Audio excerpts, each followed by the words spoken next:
క్యాబేజీతో ఒక టేస్టీ ఫ్రైని అయితే చూసేద్దాం. ముందుగా దీనికోసం క్యాబేజీని ఒక 10 నిమిషాలు పచ్చివాసన పోయేదాకా ఉడకబెట్టుకోవాలి. తర్వాత దీనికోసం శనగపప్పు కూడా ఒక హాఫ్ అన్ అవర్ అయితే నానబెట్టుకోవాలి.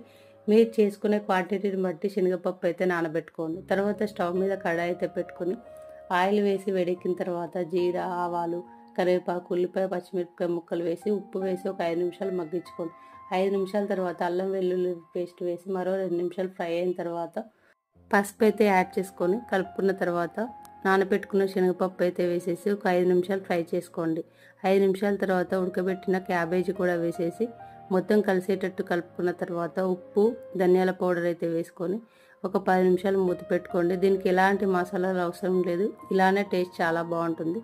ఇలా 10 నిమిషాల తర్వాత క్యాబేజీ, శనగపప్పు రెండు ఉడికిపోతాయండి. తర్వాత కొత్తిమీర కూడా వేసేసి కలుపుకుంటే ఎంతో టేస్టీగా ఉండే క్యాబేజీ శనగపప్పు ఫ్రై అయితే రెడీ అండి.